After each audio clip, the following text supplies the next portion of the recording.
Bu, pesan nasi. Di balik kemegahan gedung bertingkatnya, Jakarta menyimpan banyak cerita. Bukan sekedar penanda, hutan beton di ibu kota ini juga memberi penghidupan warga sekeliling dengan caranya sendiri. Seperti yang diunggah akun @yusufaprilia. Sudah bertahun-tahun, ia dan teman-temannya membeli minuman yang diantar dari balik tembok kampusnya. Sebuah lubang menjadi satu-satunya akses untuk memesan, mengambil minuman, dan membayar. Karena hanya sebuah lubang sekepalan tangan, warganet pun penasaran dengan sosok penjual. Di wilayah Kampung Kebalen, Kelurahan Senayan, Jakarta Selatan ini, sebuah warung tengah menjadi buah bibir karena cara jualannya tidak biasa. Nggak pernah.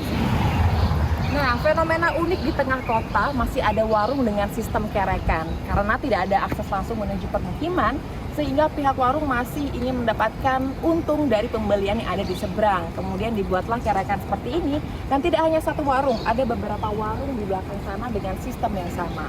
Ember yang dipasang ini untuk mengantarkan uang kita, kemudian juga ember ini dari sana untuk mengantarkan pesanan yang sudah kita pesan. Kita coba pesan ya. Untuk melihat menunya ada di banner warung.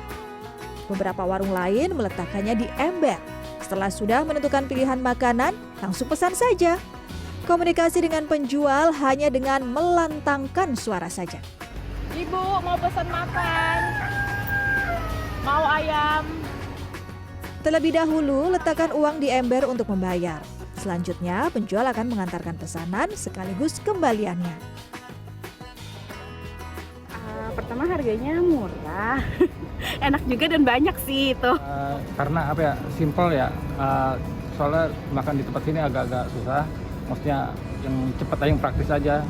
Karena di bawah tuh agak mahal, jadi agak murah dikerekan aja. Sebenarnya ada juga sih di bawah di B2, cuman harganya bisa 2 kali lipat dari ini. Jadi yang enak di kantong aja sih. Oke, baik. Supaya tidak penasaran, saya pun mencoba mampir ke salah satu warung melihat kesibukan sang penjual. Dari titik ini, saya menggunakan kendaraan roda 4 menuju Gang Kebalen 7, Kelurahan Senayan, Jakarta Selatan. Sampai di titik tujuan, rupanya saya harus lanjutkan perjalanan dengan jalan kaki. Cukup jauh melewati gang permukiman di Kampung Kebalen. Warung makan Bu Neneng sudah ada sejak lebih dari 10 tahun lalu.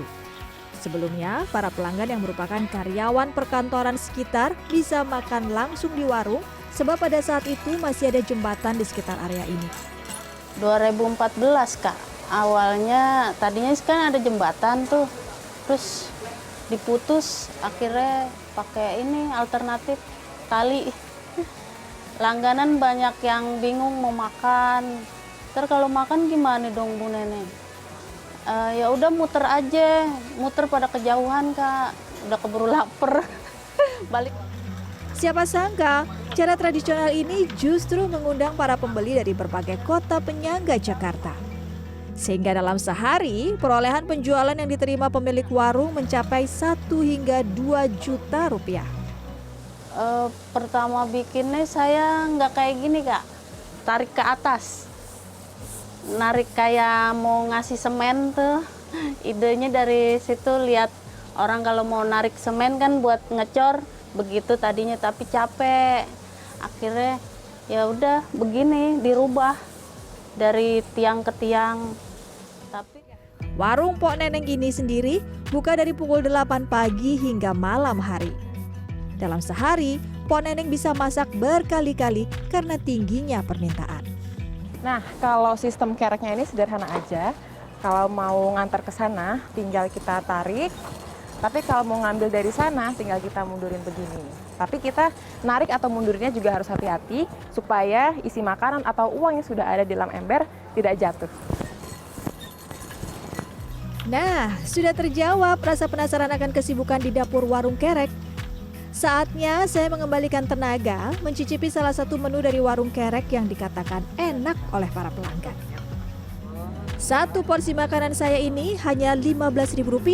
Sudah termasuk dada ayam yang besar, nasi yang cukup banyak, gorengan, dan es teh manis. Menurut saya ini yang jadi daya tarik adalah sambalnya. Karena rasanya pedas, jadi bikin pengen terus ngunyah dan juga nambah. Apalagi porsinya juga banyak, ayamnya besar, ditambah juga harganya murah meriah. Sehingga mungkin ini yang jadi salah satu faktor para pembeli untuk datang lagi.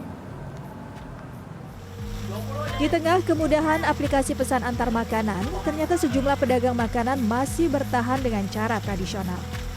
Lebih cepat dan praktis menjadi salah satu alasan metode ini terus eksis hingga sekarang. Putih Fun Foodie, Andika Marianto, Jakarta.